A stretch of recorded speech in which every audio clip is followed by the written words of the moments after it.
A24. No secret, we all know about A24. It's pretty cool film production. All the basic bitches like myself, we fuck with it, especially the film majors. We fuck with it. A film studio that seems to constantly capture our hearts and our money, because they've taken a lot of fucking money out of us. Just look how much they charge for bullshit on the website, dude. The fuck?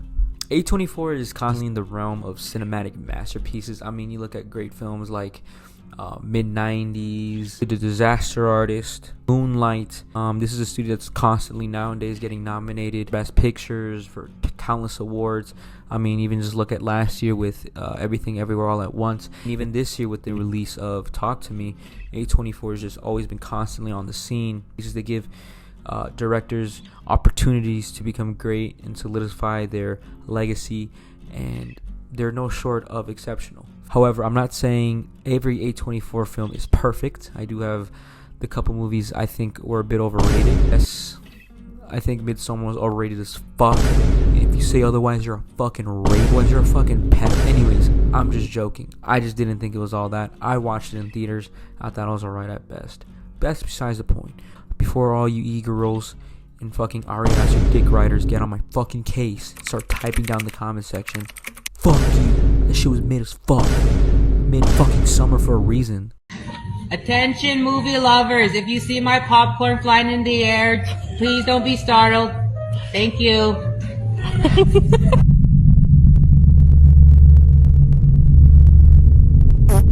One of the movies that I want to talk about in A24 specifically happens to be The Florida Project. Oh my god, I've been dick riding this movie since it came out, bro. I saw this shit in theaters and I was like fucking 12 years old. Because I was a weirdo in fucking middle school. I had no fucking friends, no hoes, no bitches, none of that. So I was watching shit like this in fucking theaters, dude. The Florida Project is super interesting to me. I've seen a couple movies. I'm a big fan of coming of age films. My favorite movie of all time happens to be mid-90s. If you say anything about me being a basic bitch about that, I will fucking kill you. I won't. That was a joke. Because I watched mid-90s in theaters. Fuck you. The rest of y'all saw that shit during COVID in your fucking houses, dude. I was there since day one. Anyways, you did not put me on, bro. Nobody put me on in mid-90s. I bought my fucking ticket for that. I was like 14. Besides the point, The Florida Project is, in my opinion, one of the best family movies, I guess you could say, in general. Although it's not a family movie. It's not a movie you want to watch with your mom and dad. The Florida Project stands out as a shining example of authenticity, reliability, and sheer uniqueness. Director Sean Baker takes us on an emotional roller coaster through the lives and characters often ignored by society, to be honest with you. This is the type of shit not a lot of people like to talk about or look at, and because it's a very rough subject to touch on. Can I fucking speak? Emotional subject to touch on. It's very almost controversial in a way. Not a lot of people want to see this side of Florida or the USA. The movie genuinely feels like almost like a documentary in a way. That's why I believe this film resonates with audience so deeply, and that's why I believe this movie has peaked back up, because the younger audience is finally catching up to it, and the movie is aging very, very well since it first came out, and it's going to continue to age well in my opinion. So the plot for The Florida Project, for a movie that pretty much nothing really happens, a lot does happen, if that makes sense. I'm just trying to be quirky, alright? I'm trying to be philosophical. I'm trying to say shit that doesn't make any sense so I can sound fucking smart. So go along with it, dickheads. First things first. The color grading on this movie, oh my god, dude, makes me want to fucking punch a baby. It's so good. Shit is so fucking good, dude. The color is just, the pinks and the oranges and the blue, it just pops out at you. And it makes the movie, like, easy to watch. It's the same reason I love watching Wes Anderson films. Besides the great storytelling, visually, it's just so pretty to look at. And even in a movie that's, like, really hard, really heartfelt stuff and really tough scenery, it's just a nice, aesthetically pleasing movie. And that's why another reason why I think this movie is aging so well. In a day and age where aesthetics is almost everything, this movie is just the peak. You know what I mean? So the movie is set in the backdrop of a very colorful... I'm gonna fucking kill myself. So the movie is set in the background of a very colorful and tourist-filled world of Orlando, Florida, which I have seen. There's a lot of shit in the movie because, we take family trips down to Florida. And I live in Georgia, so, it's like couple hour drive, and I've seen this shit. Maybe that's why, and I kind of see it. I'm just talking about nothing. But yeah, Florida is very tourist like. I have family that lives down in Florida, and I can see, you know when motherfuckers is from Florida, all right? You can tell. The Florida Project follows the lives of a young mother, Haley, played by first-time actress Bria. Fuck up her name, dude.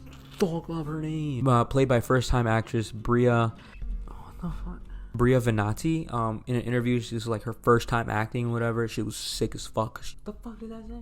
As they navigate the challenges of poverty while living in a budget motel in the outskirts of Disney World. The story weaves together with the vibrant innocence of childhood with the stark realities of adulthood, showcasing a world that's both enchanting and heart-wrenching. It's so well being able to capture on one side when you see Monet and Scooty and her friends hanging out, having a great time. Then on the other side when you have Haley and her bitch of a friend. I'm not going to spoil the movie, but she's a bitch.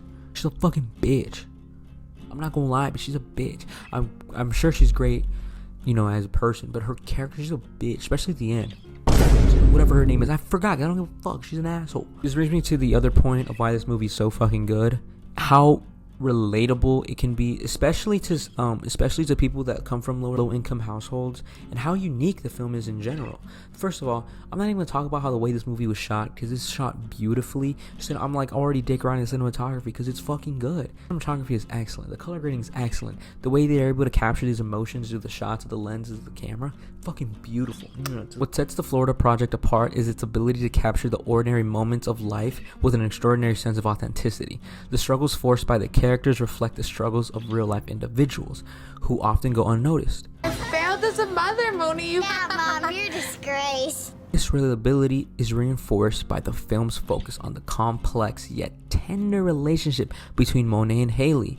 The mother and daughter relationship between Monet and Haley highlights the love that can blossom amidst adversity. Film's prototype of poverty and childhood innocence and the loss of childhood wonder resonates universally, evoking empty and self-reflection in the viewers. Other thing that I love to capture is like when you see scenes with Haley and Monet, you kind of feel bad because in reality, Haley is still a child. You know, the way she thinks and the way she does things, she's just matured because she's had to at a young age, unfortunately, with her daughter and the things that's going on. But she still has the mindset of a child, which ends up making the ending of this film, which I'm not going to spoil for you. You can go watch that shit yourself. Go fucking buy it or watch it illegally like me. Like, for example, the title of the movie, The Florida Project, refers to the original code name for Walt Disney World during its development. And it coincides because you see such a tourist area. Disney World's supposed to be the happiest place on earth, but the Florida Project is a big slap of reality, of poverty that lives right outside the gates of Disney.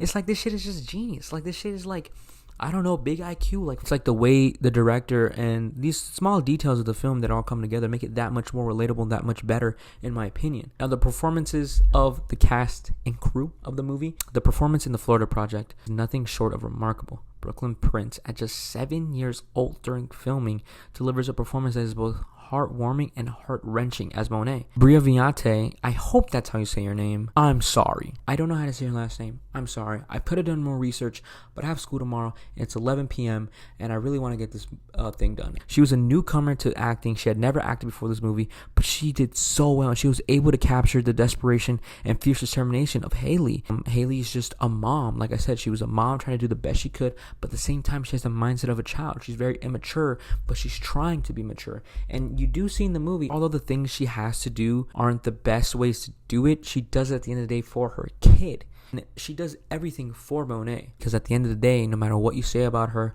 her looks, or the things that she does in the film, she loves her daughter. And I think that's what matters most. And don't even get me started. William Dafoe's fucking performance in this movie, there's no wonder he was nominated for a fucking Academy Award. Because, oh my god, the way... First of all, we all know he's trying to contrast the father figure that was never there for Monet or Haley. But man, does he do so good. William Dafoe shines as Bobby as the motel's compassionate manager, offering a glimmer of stability in the character's turbulent life. He goes through hell and back for them, even though he might be a bit of a dick to them. But he does it at the end of the day for them because he has a heart. Obviously, is referring to a father figure that both characters, Monet and Haley, don't really have, or the male figures that they don't have.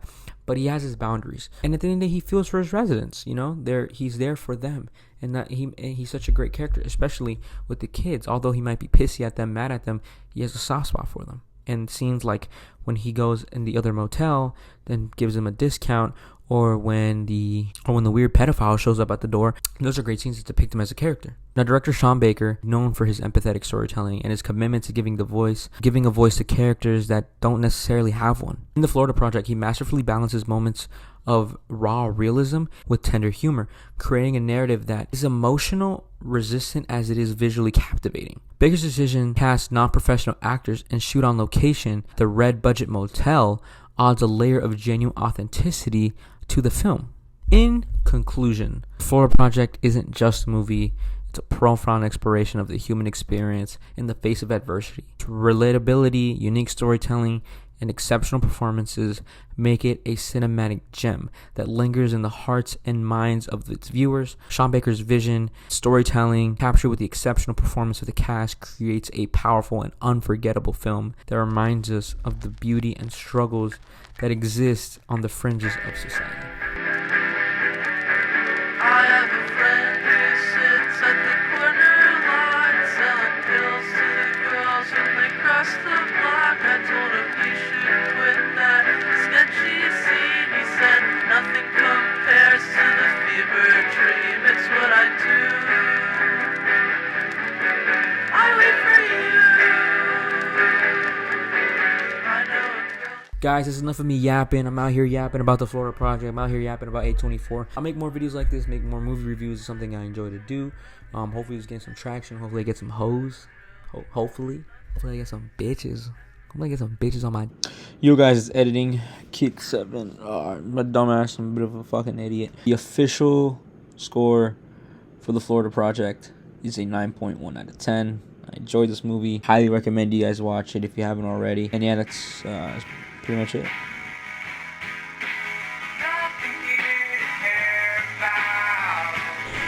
If you leave a hateful comment again and again, you will be blocked, deleted, also backtraced.